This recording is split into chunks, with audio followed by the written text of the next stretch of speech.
Bon, et bien après avoir parlé du sujet Severus Rogue slash papa et Siedu entre guillemets, on va aujourd'hui se renseigner d'autant plus sur l'univers de Harry Potter parce que pour ceux qui ne le savent pas, il y a bel et bien donc une série en préparation sur HBO Max, ou en tout cas c'est produit par HBO, ce sera diffusé en France sur Max, on n'a pas de date précise, mais a priori ce serait pour 2026 ou 2027, et le tournage pourrait commencer l'année prochaine, d'où le fait qu'on ait entendu des noms ici et là sur tel ou tel personnage. Donc parce qu'ils font actuellement le casting pour un tournage qui va s'effectuer très bientôt, sachant que je suppose qu'on aura donc bel et bien cette saison, une saison par film, je crois que ça avait été confirmé, et on va aller un petit peu plus loin par rapport à ça, c'est que, a priori, logiquement, on devrait avoir un tournage qui va s'effectuer sur... en tout cas, qui va leur prendre pas mal de temps.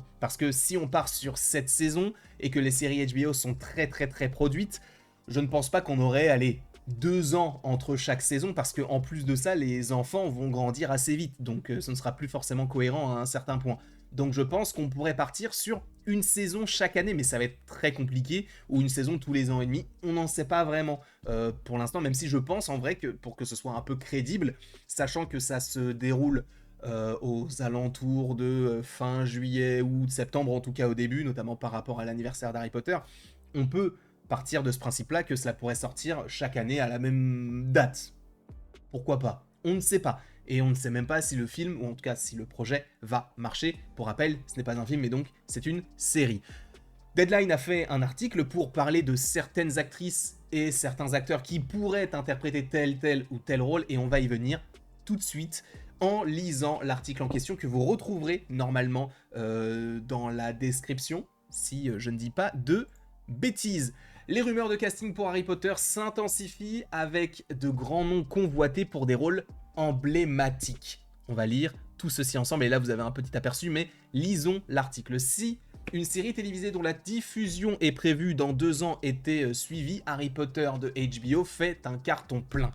Depuis que l'adaptation fidèle de la série de livres à succès de J.K. Rowling a été officiellement annoncée en avril 2023 comme une série d'une décennie, donc comme ça avait été le cas notamment pour les films, le projet a fait l'objet d'un intérêt et d'un examen minutieux sans précédent de la part des fans depuis le rôle de l'auteur Rowling en tant que productrice exécutive, ouais, à la lumière de certaines de ses déclarations controversées. Ah bon? Jusqu'à chaque développement créatif, y compris la recherche élaborée d'un scénariste qui a abouti à l'embauche de Francesca Gardiner de Succession. Et je crois que Succession, c'est l'une des meilleures séries de l'histoire. Et donc, c'est plutôt positif pour la série. En revanche, la productrice, bon, on n'en parlera pas. La frénésie a maintenant atteint son paroxysme alors que la série a commencé à faire son casting avant le début de la production à l'été 2025. Donc oui, le tournage devrait bel et bien s'effectuer l'année prochaine. Alors que Gardiner a révélé cette semaine que quelques 32 000 enfants avaient envoyé des cassettes d'audition pour Harry, Hermione et Ron. D'ailleurs, ça avait été à peu près... Alors, je ne sais pas si c'était les mêmes chiffres, mais il y avait eu énormément de demandes pour les rôles de Harry, Hermione et Ron. Les producteurs de la série et la directrice de casting Lucy Bevan ont également été occupés à compiler les listes de souhaits et à vérifier la disponibilité d'acteurs britanniques bien connus pour les rôles principaux adultes dans l'un de ces processus de casting les plus surveillés de tous les temps. Ça, c'est une folie. Et du coup, le premier nom à circuler est celui de Mark Rylance, lauréat d'un Oscar pour le rôle de Dumbledore, le directeur de Poudlard interprété par les regrettés Richard Harris et Michael Gambon dans les films. Mark Strong a récemment émergé comme candidat potentiel. Alors Mark Strong, pour ceux qui ne le savent pas, c'est tout simplement cet acteur-là. Donc, en vrai, ce ne serait pas du tout illogique que ce soit lui. Pourquoi? Parce que je vous rappelle que cette année, on a eu notamment 2 séries du côté de Max. On a eu, dans un premier temps, la série sur le pingouin. Et qui joue dans la série Le Pingouin? Mark Strong.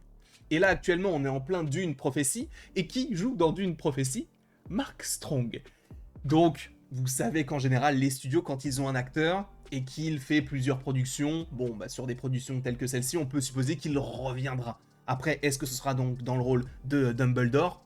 Pour le moment, on n'en sait pas grand-chose, mais en tout cas, oui, il y a une rumeur comme quoi Mark Strong pourrait interpréter donc le personnage de Dumbledore, tout comme Mark Rylance.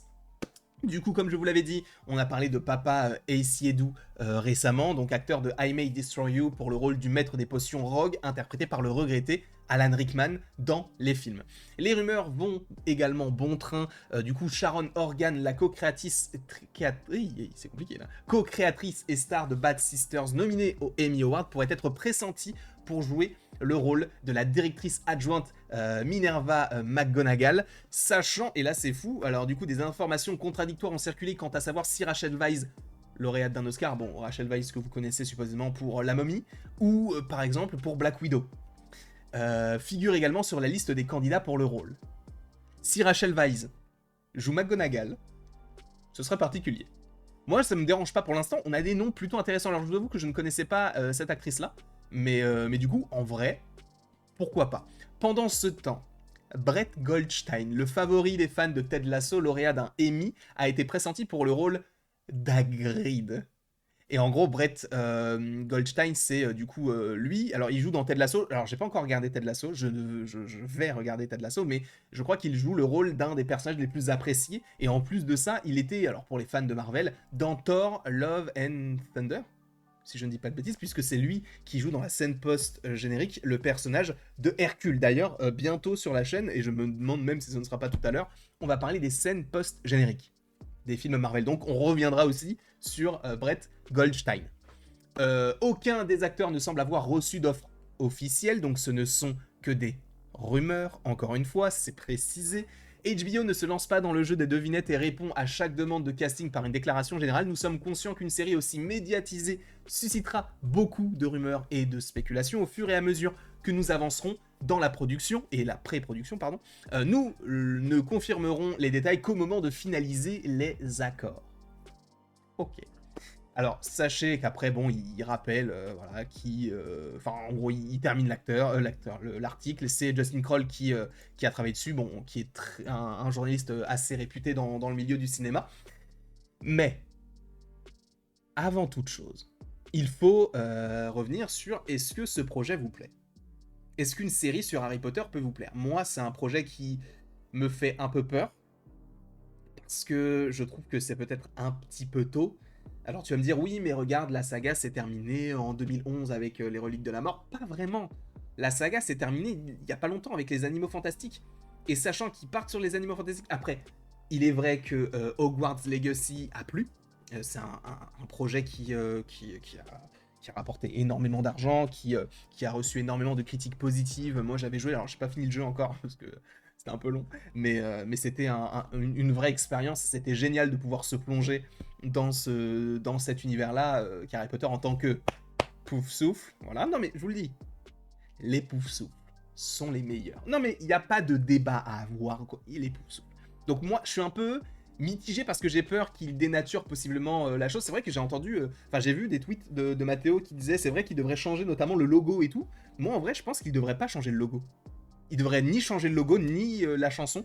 Parce que la musique, bon, c'est celle qui est caractéristique de Harry Potter, donc si tu la changes, c'est bizarre. Et c'est pareil pour le logo. Le logo, si tu le changes, il y a un problème. Et justement, les gens vont dire...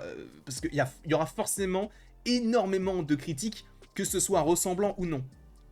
Comme toutes les adaptations. D'autres vont dire que c'est trop ressemblant et du coup ça ne sert à rien, je peux comprendre. Et d'autres vont dire que c'est trop différent et je ne m'y reconnais plus dans cet univers-là.